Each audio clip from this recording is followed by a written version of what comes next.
I'd like to welcome everybody to the third annual benefit for the Guild Literary Complex. Thank you very much for coming.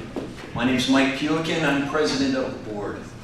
As many of you know, the Guild Complex grew out of the small but much beloved bookstore on Lincoln Avenue, just about 5 blocks from here, called Guild Books.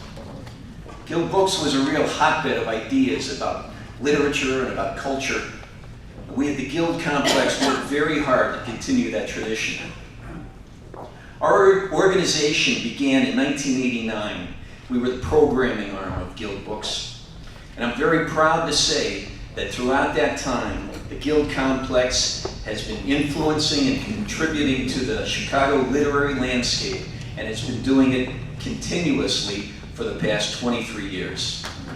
For those who aren't familiar with our work, we present live literary events. That's what we do. We make literature something that's public, something that's performed on stage and shared with audiences. There is a certain feel to a Guild Complex event.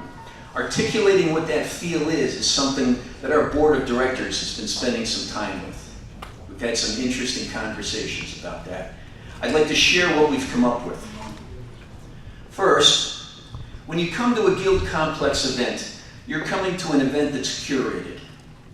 Not only do we have talented and engaging performers, but the entire evening has a point of view. The entire evening has an idea to explore. Tonight's event, which explores diverse perspectives on graphic storytelling, is a perfect example of that. The second characteristic are the venues we use. Our venues are selected to fit the themes of the events. Kimberly Dixon, who creates our programming, spends quite a bit of time thinking about where the event is held and how that venue will enhance the evening and become part of the overall experience. The third characteristic is that we are not just in one neighborhood. We are not focused on one area of the city. We are throughout Chicago. Our programming is throughout the communities and the neighborhoods where our artists and their audiences live. Let's look at a few events that we've had over the past few years.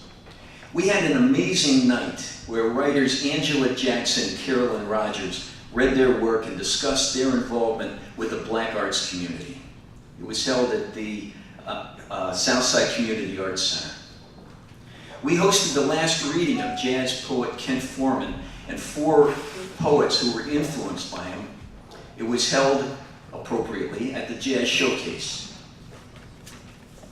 We created an entire event where prominent writers from other countries met with writers here in Chicago to discuss literary cultures and literary practices. We called it the Chicago International Writers Exchange. That discussion was held in the salon area of the Chopin Theater.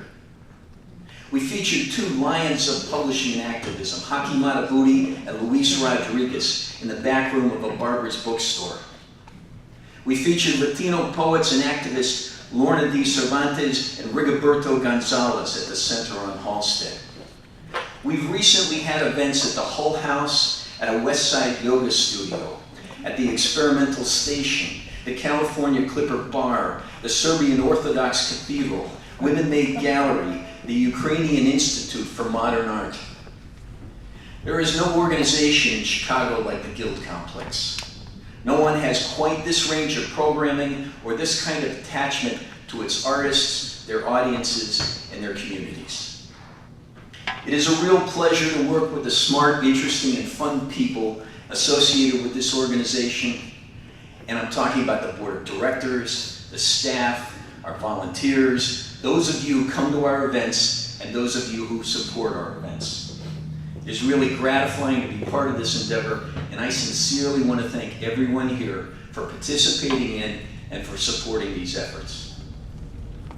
Before we get to our main event, I'm going to ask our executive director, Kimberly Dixon, to say a few words. Kimberly's been with the organization for 3 years, and as those of you who've been around the organization know, she's had a major impact.